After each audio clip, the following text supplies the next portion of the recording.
probably hear about the story. How do I send this opening narration while still retaining my undying love and respect for Bob Newhart?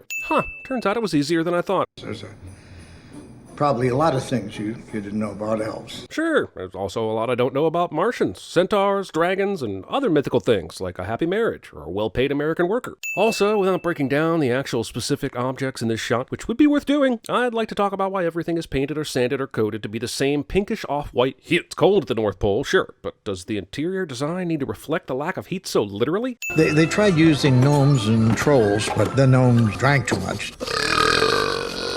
And the trolls weren't toilet trained. Hey, we're offending every magical species here, less than 2 minutes in. Who's next? Minotaurs? You bastards are too angry. Mermaids? You ladies have too much drippage. Unicorns? You assholes are too damn horny. No human being has ever set foot in Santa's workshop. That is until about 30 years ago, and as you may have guessed, that's where our story begins. Story begins after 2 minutes of movie that was apparently not story. Nonsense. No way the dude from Swingers, Very Bad Things, and PCU could ever competently direct a feature film, let alone one for a major studio. Maybe by next Christmas you'll have a home. Listen, nun lady, if wishes and butts were candy and nuts, we'd all see a statue of Jesus crying. So, after all that hard work, it's time to start preparations for next Christmas. Hooray for no time off! These elves need to unionize. Little Buddy Diapers. His name is Buddy. Why would the elf think his name was Buddy and not Little or Diapers? And why would he assume his tag is a name at all? This is like Lorraine just assuming Marty's name was Calvin Klein in Back to the Future. Buddy stayed with an older elf who had always wanted a child, but had been so committed to building toys, he had forgotten to settle down. This turn in the story opens up a huge can of elf sex worms that I can't wait to dive into. Did they If so, do they procreate like humans? When elves get married among themselves in this village, does Santa institute prima nocta on the wedding night? The director said, let's have this entire class of elves place apples on their desks, even though the rest of their lunches are in sacks to the side of their chairs. It'll make them look like tiny, adorable assholes. Also, here's Buddy in class with his peers, and he's 5 times bigger than any of them. The movie is going to suggest none of these kids bullied him about his size, and he didn't find out about his not being an elf until he graduated and went to this toy factory, and this movie sits on a throne of lies. That's why I came up with this little beauty in the 60s. Oh, Papa's about to hit the NOS button, isn't he? I always knew that old elf lived his life a quarter mile at a time. There were a few drawbacks to being a human in an elf's world. Yeah, but what about Santa? He's full-sized, right? Even bigger than full-size. What about Mrs. Claus? I know Buddy's an unusual occurrence, but they're acting like they've never even met a human. I'm a cotton-headed ninny muggins. That's racist. You changed batteries in the smoke detector? Sure did. Triple A. You lying piece of No smoke detector has ever used AAA batteries. Smoke detectors are the entire reason the 9-volt battery industry exists at all. If he hasn't figured out he's a human by now, I don't think he ever will. This just cannot be the first time the other elves have talked about him like this, or the first time he's heard them. Can't. Elves play basketball? Leon says New York is pretty different. Oh, don't pay attention to Leon. He's never been anywhere. He doesn't have any feet. Bull Kringle. Leon just said he traveled the world. When I was a young cumulus nimbus cloud. And this is something Santa would definitely know about a resident of this magical community. If you see a sign that says peep show, that doesn't mean that they're letting you look at presents before Christmas. Jesus, Santa's describing a New York City that's from 1982. Hasn't he been there in the last few decades? Bye-bye. An inconvenient elf. He's so dead, he didn't even bring a granola bar. That is a fat raccoon. Like, literally lives in a dumpster behind a restaurant. Look at that chonky bastard. He's huge. Most likely this is because he's a somewhat domesticated showbiz raccoon who probably eats like a king, but still, my goodness. Also, Buddy survives a fight with a raccoon with minimal to no visible damage, which is laughable to anyone that's actually ever squared up against a raccoon before. Those things are vicious. Has he even slept? I'm about ready to make an argument that the entirety of the rest of this movie is a fever dream he has while in a hypothermic coma back on the snowy mountaintop. If Buddy is a human, and he's climatized to live in the North Pole while wearing minimal clothing, why isn't he sweating buckets right now? Like, the bottom half of that costume should be drenched with swamp ass. It's cute that Buddy laughed like he was being tickled while his shoes got shined, but legit, how did he pay for this service? No one would power walk in New York City in these colors unless they wanted to be mistaken for Santa. So you really think we should ship him? No, I think we should take a $30,000 bath. If you're so worried about money, maybe move out of the Empire State Building and find a cheaper office space. You are very likely paying in the neighborhood of $30,000 per month just for rent in this bitch. Mr. Hobbs, it's me on the intercom. The kind of greeting for the secretary of a ruthless New York receptionist is this? This is what Buddy would say in this situation. Not a hardened city gal that earned her stripes under the cruel tutelage of Janine Melnitz. Why Gimbals? This store's been out of business since 1987, at least according to the unimpeachable research from Wikipedia. I'm pretty sure that was not open in 2003, so it's clear that the producers didn't want to pony up for Macy's or Nordstrom's, and that cheapitude is totally a sin. I'm not saying he can't be scared of the escalator, I'm just saying he wasn't even remotely scared of the elevator. He even seemed to understand what it was and that it took him up to his father's floor. What's this? This is the North Pole.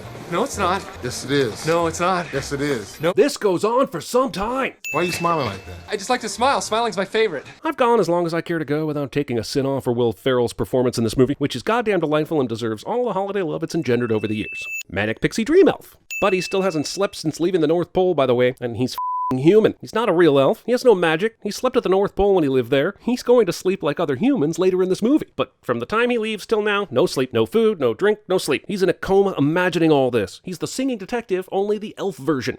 So really I'd better scurry. Potentially problematic song notwithstanding, what department store has showers in their bathrooms? And even if this is a common thing, why? I ought to say no, no, no. Mind if I move in? How the hell is she fogging up the entire row of mirrors in this giant-ass bathroom? This is like a studio apartment bathroom level fogging. If you tell me you like model trains, but then I find out your track is a boring-ass NASCAR oval, we will not be model train buddies. Hey, you. Yeah, you, the one who inexplicably walked in on my inexplicable shower this morning. Want to engage in some small talk instead of chatting with this police officer I definitely called a couple hours ago? Have you seen the place? Mm-hmm. It's pretty good. It's a little too good. Is his name Wanda? Is this real or a cheap joke? Because it very much feels like the latter. What are you talking about? I'm Santa Claus. No, you're not. Again, how would the North Pole elves be clueless about department store Santas and other fill-ins? This movie wants him to ultimately be the Christmas expert, but he's dumb as rocks about most of it. Buddy in jail is ripe for comedy, but instead, nope, wasted as just a mechanism to get father and son together again. Buddy, don't eat those. The Buddy's into sugar, right? These are goddamn cotton balls. And while they may look delicious, they have to taste like a hobo's asshole. Surprisingly clean, but extremely dry. It's a boy. Buddy's your son. Holy what kind of magical pediatrician's office is this? In 2019, it takes at least 1 to 2 days to determine paternity by DNA sample. But Johnny Favs can run that in seconds flat. He cannot stay here. Clearly, he has some serious issues. We can't just throw him out in the snow. I like her intentions, but she has a young son that she should want to not get murdered. And motherly instincts like that would far outweigh the taking my husband's strange adult love child instincts. I can't go to sleep unless I get tucked in. Then what was that bullshit in the front window of Gimbals? Sure, Buddy laid out a sugary, terrible breakfast spread, but still, this family had 4 different chocolate sauces on hand, so their sugar problems run deeper than just Buddy. Okay. I painted a picture of a butterfly. You remember that crazy scene at the beginning of Pee-wee's Big Adventure, where he played around all morning and made breakfast using elaborate inventions? That was charming, right? Well, it was one scene. This is an entire movie of that and it tends to get annoyingly cloying around the 50-minute mark. This guy is angry because his niece couldn't finish the book because James Caan is a cheap bastard that wanted to save $30,000 by not reprinting the book. But he made that decision like 36 hours ago. He made it right before Buddy showed up. Buddy got kicked out, went to Gimbals, which closed almost immediately. He spent the night there, but then the next day Daddy picked him up from jail and took him home. They slept, now we're here. That's overnight shipping for books. And granted, this guy is his boss, so maybe the boss gets a copy for his niece of all the new books. But if that's the case, then Doofus Walter here should have known this was going to happen. Now Buddy has tracked down his new younger brother at his school. This is the same Buddy that was afraid of the radiator. Movie wants to have his cake and smash it in your face for a cheap laugh too. Ah, Central Park, where you've always got to be on the lookout for a random snowball fight with strangers. I've been to Central Park, and granted, it was in the summer, but I didn't see a single spontaneous snowball fight. The guys have the entirety of Manhattan to fool around, but choose Gimbals for their shenanigans, because I guess this movie had a hard cap on the location budget. I feel really warm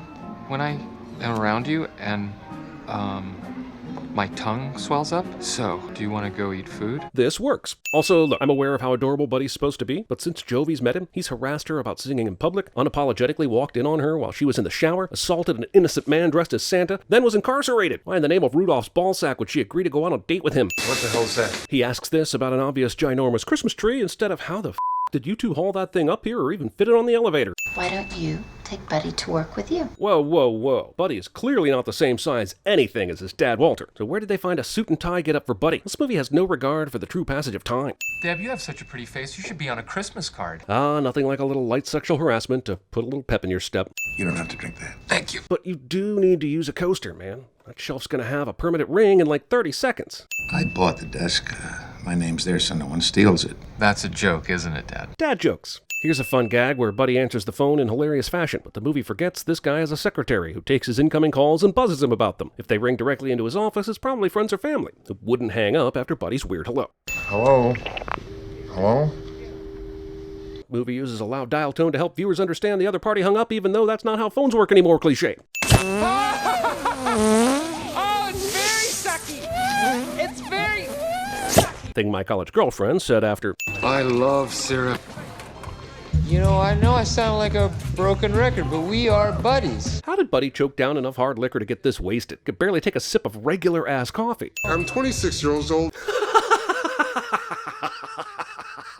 They didn't all drink whiskey, though. Only 2 of them that we know of. How did things go from 2 guys slacking off to literally everyone having a dance party? This movie wants your laugh so hard it keeps jumping over basic common sense. What would you like to do? I got some ideas. Yet another red flag from this stranger you're following down the street at night. Isn't her mind reeling with the terrible possibilities of this date? Because mine certainly is. Is this skating rink at Rockefeller Center ever this empty? Isn't it usually so overstuffed with people that it's more like walking on skates than skating? Buddy's never even touched a girl before, so he definitely will be knocking over innocent skaters for the next hour or so with his massive elf boner, like he's Ron Burgundy in pleated pants. Hey, Jackweed, I get more action in a week than you've had your entire life. Jackweed? I'm aware of jackass and jackhole as insults. I've heard of dillweed and even stinkweed as put-downs, but jackweed? Jackweed? Call me elf one more time. He's an angry elf. Miles is a bastard for sure, but this is also blatant harassment, and not one person in this meeting is doing anything to clear Buddy out of this room. Granted, Miles probably believes he was humiliated by an employee of this publishing company, but he's still leaving with the cash without doing the job he was given the cash for. I don't care that you're an elf. I don't care that you're my son. Get out of my life. And right on cue, we have a rote protagonist fight before the final act of the movie cliche. Buddy knows how to write, so him writing notes with the Etch-a-Sketch is an offensive bit of product placement that overstates its welcome. I get that Buddy is sad because of Walter's outburst, but doesn't he still have this amazing connection with the new girl? Why doesn't he head straight the hell over there? Also, I know the movie wants to have someone bump into Buddy to make him feel even more unvalued, but just hire a few more extras to at least make the sidewalk look a little bit full. Picture this. Dad, I gotta talk to you. And it required me coming all the way down to the office rather than calling you on the phone so that I could properly ruin this important meeting at the single most inopportune moment. I didn't even tell Mom about this. Jets fans. Buddy! Buddy, where are you? There you go. Just walk on foot around New York City yelling out his name. You're sure to find him that way. I don't belong anywhere. Santa?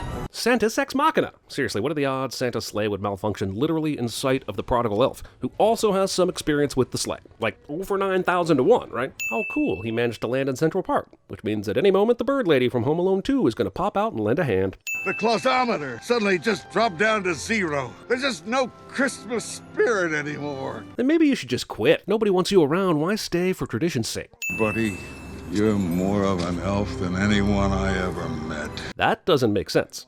Will you fix it for me, buddy? Weird. I also had an old bearded dude that was wearing a red tracksuit approach me late at night in a park and ask me the exact same thing. She said earlier they shut off her water, which suggests she's scraping by money-wise, but here she's got lamps and overhead lights and star lampettes all over the place. My point is that her wastefulness of electricity almost certainly cost her water service. Also, that looks like noodles, and all types of noodles need water to be cooked, so she apparently paid the past due water bill and the cutoff fine, and is still wasting all this lamp electricity? You may be a little chemically imbalanced, but you've been right about a lot of things. Like what? That he likes Christmas and sweets and cute women? Like I've said all along, Buddy's adorable, but it's not like he's actively teaching any life lessons in this movie. If anything, it was Michael that convinced Walter to turn things around. Give some credit to his ass. These horses are highly trained, but rarely see action. Kinda like my sperm. Whoa.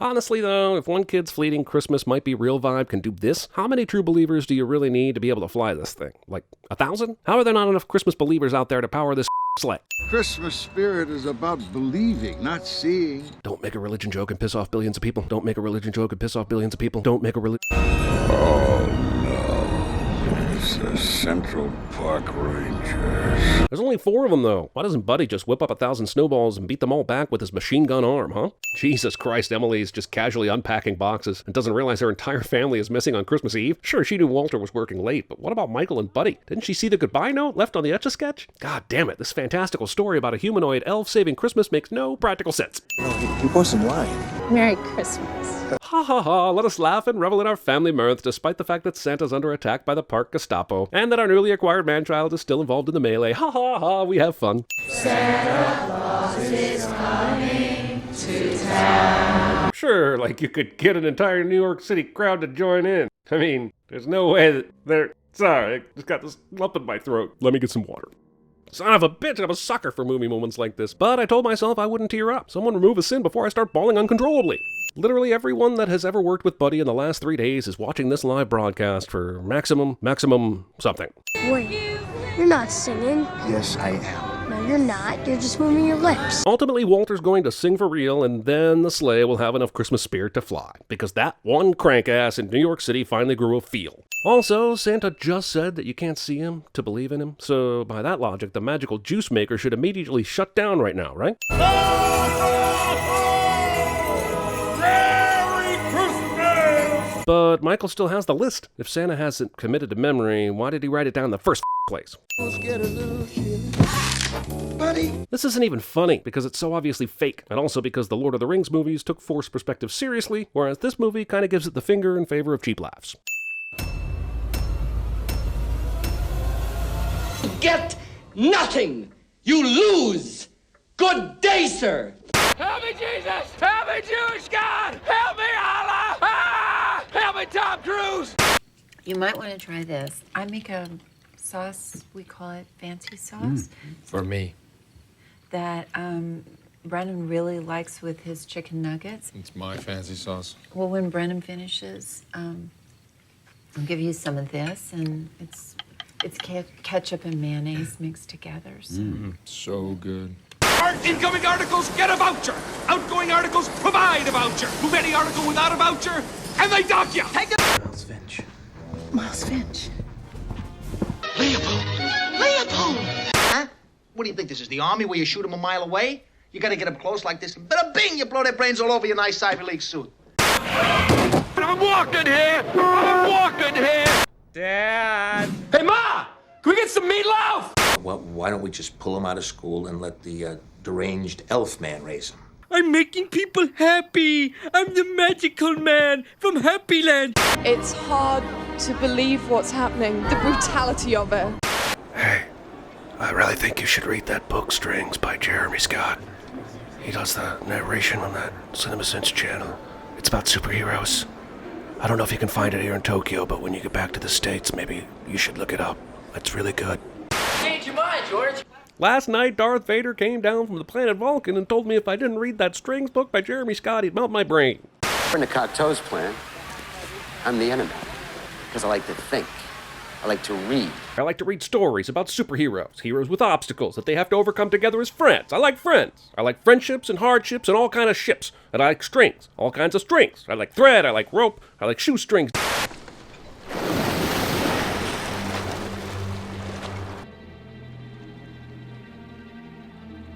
You're gonna need a bigger bookshelf.